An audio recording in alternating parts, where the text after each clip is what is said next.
From the Cronkite studios in downtown Phoenix, this is Cronkite News. A new law that could come in effect in August expands eligibility for Arizona's school voucher program. We tell you what this means for students in the Valley. Blood donations are at a critical low. American Red Cross tells us how you can help in your community. And 4th of July celebrations aren't festive for everyone. How animal shelters are helping our furry friends after the holiday weekend. Cronkite News starts now. Good evening and welcome to Cronkite News on Arizona PBS. I'm Madison Connor. And I'm Felisa Gardenas. Thank you for joining us. The White House wants states to hand over data from their voter rolls to a special commission that is looking at ways to improve the integrity of U.S. elections. But Arizona, for one, has refused. Cronkite News reporter Emma Walker in our Washington bureau tells us why Arizona is having second thoughts and what other states are doing. Yeah, the request came from an advisory panel that Donald Trump appointed following his claim that there were millions of illegally cast votes in the last election. Now, that claim has been rejected by many officials and experts, but could be to blame for the standoff this week between the panel and states. Arizona joined numerous states that denied requests for voter registration data from the Presidential Advisory Commission on Election Integrity. The commission's goal is to ensure voter integrity in federal elections, but state officials say they have to safeguard their own voter rolls too, a reaction that puzzles one member of the White House panel. I think their reactions are somewhat bizarre, and they obviously don't seem to understand the applicable law that says that they have to make this information available. But Arizona Secretary of State Michelle Reagan says she won't. In a letter Monday, she said collecting that information could implicate serious privacy concerns shared by many. This is complete federal overreach, and it truly discredits the hard work of secretaries of states and election officials across our country. Advocates of the voter data request say they are only asking for public information. Well, I think it's a basic step that's necessary to do the kind of research into finding out just how accurate our voter registration lists are. Still, opponents and some states say the request violates state privacy laws. Reagan's letter says that the state is willing to work with the panel to make elections safer, but that handing over the data would not be in the best interest of the state.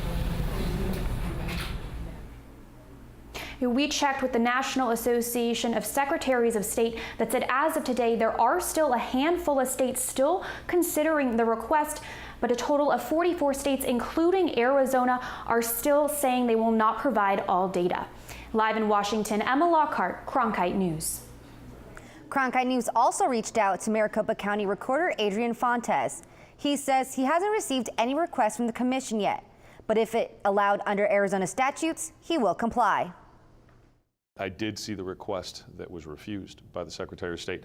And the problem that I have with that request is that it indicates that whatever information they're going to get, they'd be disseminating widely. And that's exactly against Arizona law. You know, there are groups like research groups, advocacy groups, political parties, and other folks who get this information. Only the information that's available through public records, of course, not a lot of sensitive identifying information. And they use it for research purposes or within political campaigns. Information provided included whether a person voted in a particular election, but not the details of who he or she voted for. When Arizona students return to school in August, it could be under a new law. SB 1431 expands the eligibility of Arizona's school voucher program. Cronkite News reporter Noelle Lilly spoke with both opponents and supporters of the bill to find out what Arizona parents and students can expect this fall. Earlier this year, Governor Doug Ducey signed a bill that would make all 1.1 Arizona school children eligible for the state's voucher program. That law will take effect on August 9th of this year, but not if grassroots groups like Save Our Schools Arizona have anything to do with it. Arizona's public school system is already one of the worst funded. It's the least invested in the entire country. We should not be finding and designing programs that take even more money away from these starving schools that serve 95% of our kids. Arizona's voucher program, the Empowerment Scholarship Account, was first created in 2011 primarily for students with disabilities. Families are given money that would otherwise be used for their students' public school. Instead, parents can use this money to pay for a private or religious school. Arizona was the pioneer in developing these. The idea behind education savings accounts is really to empower parents to customize the education of their child. At a panel discussion with the Urban Institute, Wolf said that studies have shown that these programs often benefit their public school counterparts. Teachers and administrators say that it can be easier for them to educate the students who remain because they all want to be there. Public school performance actually goes up when private school choice initiatives are launched or expanded. But SOS Arizona says the program doesn't have enough restrictions. States like Indiana set an income cap to decide who can receive the vouchers in order to prioritize low-income families who wouldn't be able to afford private school. This is not the case in Arizona. We see the statistics in Arizona year after year after year that vouchers only help affluent families. SOS Arizona says they hope to fight the law and are currently petitioning to have it pushed to the 2018 November ballot. The group has to collect 75,321 signatures from Arizonans by August 1st. In Washington, Noelle Lilly, Cronkite News. Applications for the voucher program will be on a first-come, first-served basis. But Department of Education officials say applications under the new qualifications are not yet being accepted. A protest is planned tomorrow night outside Mesa Police Headquarters. A civil rights activist is calling for acts of civil disobedience after he says a black man was beaten by Mesa officers. Patricio Espinoza was at the news conference this morning. Patricio? Yes, Reverend Jared Maupin held a news conference this morning. He claims Jason Michael Barden was assaulted by 2 Mesa police officers last June, accusing Barden of jaywalking. The arrest and alleged assault was caught on cell phone video. However, we're not going to show you this video since Cronkite News cannot confirm the identity of those involved due to the poor video quality. We can tell you that Mesa Police confirms an arrest occurred last June 19 in Mesa at the corner of Main and Extension. At the news conference, Barton said he was crossing the street when 2 Mesa police officers approached and eventually detained him. It was uncalled for. And the reason they stopped me is because I'm a black man walking. People are very angry about the beating that he went through. They're extremely angry, and it's a critical time for our community. We're encouraging everyone to remain nonviolent, even counter-protesters. Jason Barden court hearing is next week. He faces charges including resisting arrest and marijuana possession. Maupin also accuses the Mesa Police Department of, quote, systemic racial profiling and is asking for an independent investigation. We contacted the Mesa Police Department, and while they confirmed the arrest, the alleged beating is under investigation. The rally begins at 7 p.m. tomorrow night at outside Mesa Police Headquarters. In the broadcast center, Patricio Espinoza, Cronkite News. The American Red Cross is facing a blood shortage across the country and is issuing an emergency call for donations. Cronkite News reporter Holly Bernstein went to a blood donation location to find out the reason behind the shortage. The Red Cross says blood donations have fallen short for the past 2 months. This means there are about 61,000 fewer donations than needed here in the U.S. You never know when someone's going to need something. Angela Charles is a regular blood donor who has been donating blood for over 30 years. She says she needed transfusions when she was born, and her siblings have had operations as well. She says the biggest impact donating blood can have is saving lives. I know if I was in that situation, I'd want someone to help me. The Red Cross says blood donations are being distributed to hospitals faster than donations are coming in. Rita Javicki, who is an account manager with Red Cross, says there's an urgent need for blood right now because donors are traveling and on summer vacation. So the last one that we had was during the holidays, during the winter, and right now because of the 4th of July weekend and people traveling for the summer months. According to Welch, the Red Cross must collect nearly 14,000 blood donations every day for patients at approximately 2,600 hospitals across the country. The Red Cross has added more than 25,000 additional appointment slots at donation centers throughout the United States. Charles says she would encourage others to donate blood. Just think about your family, you know? Would you want to have blood ready for them if something happened? Every 2 seconds in the United States, blood is needed to respond to patient emergencies. If you want to donate blood, you can visit redcrossblood.org to see the list of 40 blood drives being held all around Arizona. Holly Bernstein, Cronkite News. Arizona Attorney General Mark Brnovich is leading the charge to stop scam calls across the country. Brnovich sent a letter to the FCC asking that phone companies be allowed to block illegal robocalls. At the moment, phone providers aren't able to prevent owners from receiving these incoming calls. But if new rules are adapted, companies would be able to block invalid and allocated numbers, as well as numbers blocked by phone owners. A group of 29 bipartisan attorney generals joined Brnovich in signing the letter. Many homes celebrated the 4th of July with families and fireworks, but not everyone enjoys it. With all the loud pops and noises, some dogs escape their homes. Coming up on Cronkite News, the message from one Valley family who experienced this heartbreak after the holiday. And a way to keep cool this summer isn't just by the pool. How this Scottsdale business is taking hydration to another level. I think I finally found my hallelujah. I've been waiting for this moment all my life now. All my dreams are coming true, yeah. I've been waiting for this moment. It's good to be alive right about now.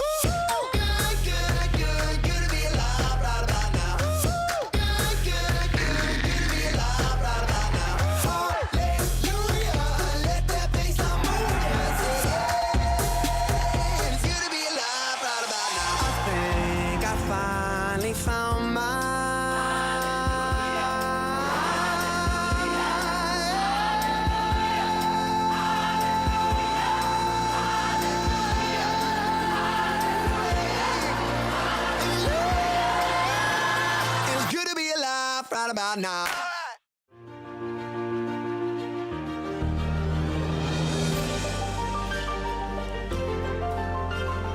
Officially from 36, and he hooks it in. Arizona State wins. Keeping one deep, and it is caught. Jalen Strong. Do you believe it?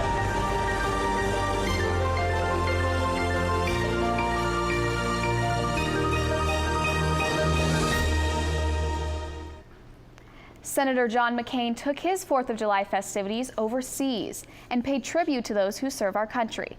Over the holiday weekend, he led a group of senators from both parties to Pakistan and Afghanistan. The senators made several visits to U.S. troops to thank them personally. During the trip, the delegate met with local leaders, including Afghanistan President Ashraf Ghani, to discuss plans of combating terrorism. Early yesterday, McCain shared a 4th of July video thanking all soldiers and veterans. A 76-year-old man is arrested after a wrong-way wreck killed a motorcyclist on the I-17 yesterday. Arizona Department of Public Safety says the man was arrested on suspicion of DUI and homicide. This crash caused I-17 to be backed up for several hours during the holiday. In June, Governor Doug Ducey pushed for a new motion sensor system to be installed this fall to help warn motorists of wrong-way drivers. The 4th of July is known for backyard barbecues and fireworks, but it's a tough time for our pets, with hundreds in Arizona running away from home because of fireworks. Cronkite News reporter Tyler Fingert spent the day at 2 Valley animal shelters, where they're expecting more dogs to walk through their doors. It's something the Arizona Humane Society and Maricopa County Animal Care and Control see every year. Dogs running away from home, all because of fireworks on the 4th of July and New Year's. This year was the same. As fireworks exploded in the night sky, the search for dogs who ran away began. It means everything to her. I feel awful. So hopefully we can find them. For Laura Schiffmacher and her son Ryan, this 4th of July was heartbreaking. He just ripped his leash right out of my hand and took off in the canal, and he was gone so fast we just couldn't even see which way he went. The 1-year-old dog named Spooky got spooked. For the Arizona Humane Society, the holiday weekend proved busy as a lot of dogs ran away. The Arizona Humane Society's emergency animal medical technicians spent yesterday rounding up stray pets who were frightened by the fireworks. Today will also be a busy day. This guy here is one of 1,000 dogs and cats here at the Maricopa County Animal Care and Control Shelter. Today they expect to get even more. We are currently full. Our kennels, we opened this morning with no empty kennels essentially. So staff has been in the process of trying to pair up dogs. Back with the Schiffmacher family after spending all night searching, they finally found him. I looked at him and he looked at me and he started pulling and I ran over and just started crying and hugged the guy who brought him in. The now reunited dog is heading home, but the family has one important message. They say bringing found and stray dogs to the county shelter is important, so owners like them can search in one centralized location. Tyler Fingert, Cronkite News. The heat is still taking over the valley. And many have found various ways to cool down this summer, but some have found a unique way. Coming up on Cronkite News, how some are going to a new height to stay cool and hydrated.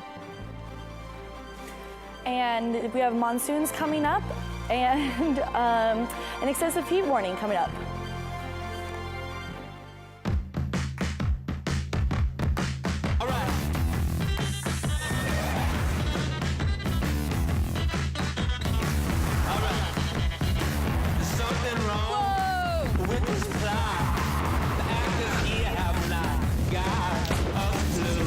Fascinating.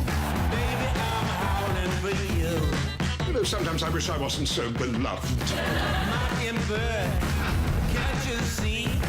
Little girl got a hold on me like wow. Baby, I'm howling for you.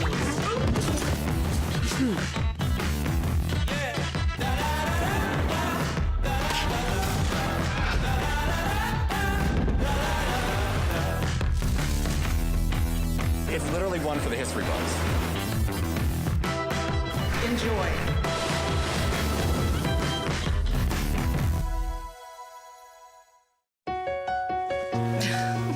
What are you doing?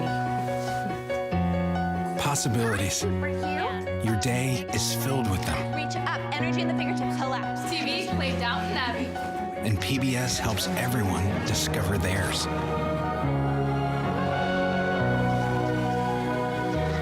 Anytime, anywhere. Up in the sky, you can see it. PBS, we're with you for life. The Goodwin wildfire is almost fully contained, but now officials say it's time to prepare for possible post-fire flooding. With chances of monsoon weather this weekend, mayor officials will hold a meeting tonight to discuss flood prevention.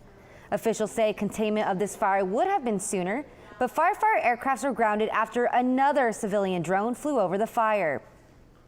And the Burro wildfire in Pima County continues to burn in the Santa Catalina Mountains and is moving south. Police have evacuated the areas around Mount Lemmon, including the tourist town of Summer Haven. Air tankers and helicopters are assisting a ground force that includes hundreds of firefighters. I believe we have 461 personnel now on the fire. We're working very hard to continue strengthening the perimeter lines. Firefighters are using closed roads and natural barriers to try to block the spread of the wildfire. That means Mount Lemmon Highway and Reddington Pass Road will continue to be closed. As these wildfires are heating up, so does our temperatures here in the valley. The National Weather Service issued an excessive heat warning effective through Friday. Our weather reporter Blakely McHugh has your full forecast so you can plan ahead. The high today was 112 with calm winds, and it marks another day of that excessive heat warning. Everything in the pink zone, you want to make sure you're staying hydrated and staying indoors because this is where that warning is happening right there. And let's look at what the temperatures are across the state. We're at 113 in Lake Havasu, 93 in Grand Canyon, and 105 down in Tucson. Now across the valley, we're seeing the same in the hundreds, 110 in Goodyear, 109 in Chandler at 6 p.m. And let's jump the 2 hours to 8 to 9 o'clock, 102 in Scottsdale and 99 in Casa Grande. Now looking at that 7-day forecast, we're going to be 116 on Friday, and then we're going to start seeing this cloud coverage coming in Saturday, Sunday, and Monday, where those monsoons might be coming in. Cronkite weather, Blakely McHugh. Here in the Valley, we're used to extreme heat this time of year. Common sense tells us to stay cool and drink plenty of water, but as Cronkite News reporter Tyler Paley found out, there's a more direct approach to staying hydrated this summer. Believe it or not, it's a concept that's been around for 6 decades. Vitamin therapy itself has actually been around since the late 50s. IV hydration therapy is one way to beat the heat this summer. It's unconventional, but it sends vitamins and nutrients directly to your bloodstream. Helps you think better, sleep better, feel better, look better. It's got skin benefits. So there's really a variety of things people come in for. Most of our clients either use us for optimal health and wellness, for beauty, for exercise prep and recovery. It's a process that takes about 20 to 30 minutes. Registered nurses administer the IV while customers relax and get rehydrated. It's 100% bioavailable, meaning your body absorbs it right away and 100% of what's being put in. Versus when we eat or drink anything orally, a lot of it's broken down in the digestive tract. Many times people won't realize they're dehydrated because they sweat less in the dry Arizona heat. But Kelly says it's important that people understand their bodies are still losing nutrients. What I think some people are less aware of is kind of that dehydration at that cellular level, and they might not recognize the signs and symptoms of that as being dehydration. Customers say it takes no time at all to feel the effects. Take it from Brent Burge, a Valley native and an IV hydrator for the last 10 years. You can feel in 5 or 10 minutes, once the drip starts, your eyes start to open up, you become more aware. You find a smile back on your face. And of course, the experts say keep that H2O close by. We always want to drink water. Our body, our brain is, high parts water, so of course it's not a substitute. Both businesses offer a concierge service as well, so customers can get IV hydration therapy from the comfort of their own home or office. In Scottsdale, Tyler Paley, Cronkite News. Treatments range from about $100 to $200. According to Columbia School of Medicine, there are risks with getting an IV. Infections can occur, and more serious complications like a blood clot and inflammation of the vein can also occur. Some Valley residents play fetch with their dogs, and some residents bring them along for their daily workout. Coming up on Cronkite News, we give you a closer look at dog yoga.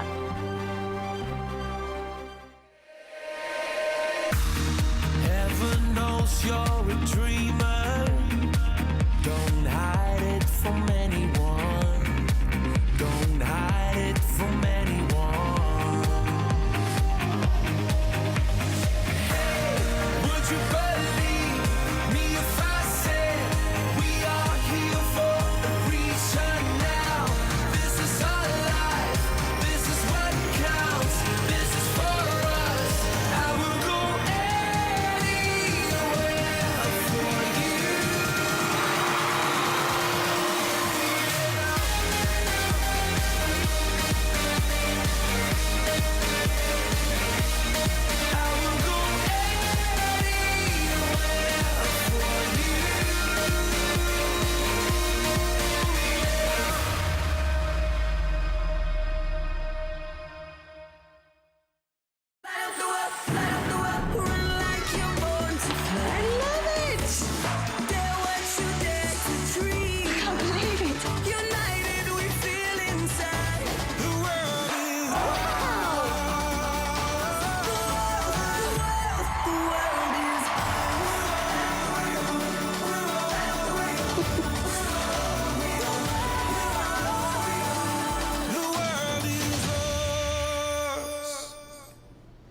If you've ever felt guilty about leaving your pet at home for a workout, Doga might be just what you're looking for.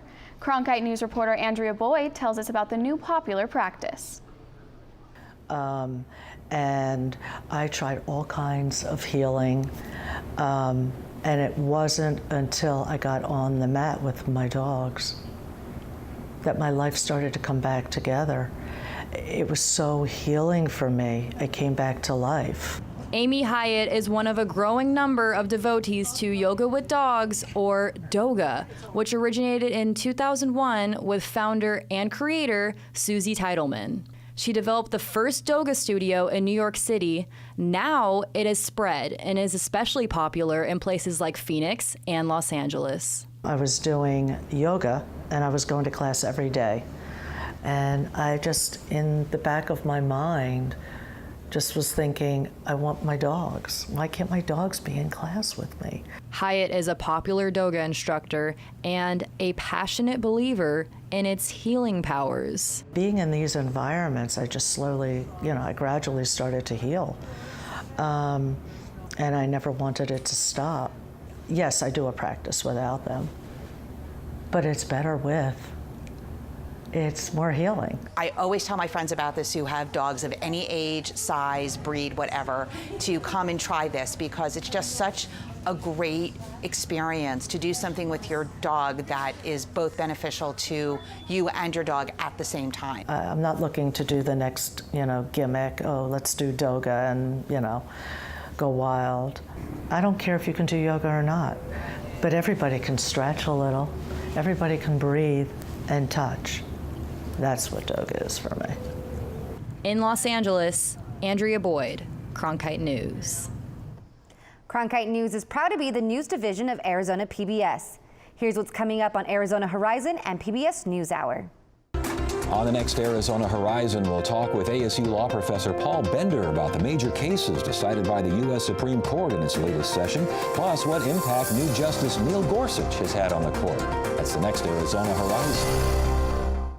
I'm William Brangham. On the next NewsHour, our Leading Edge team fills us in on the economic impact of climate change and the effects of a popular insecticide on the health of bees. That's Wednesday on the PBS NewsHour.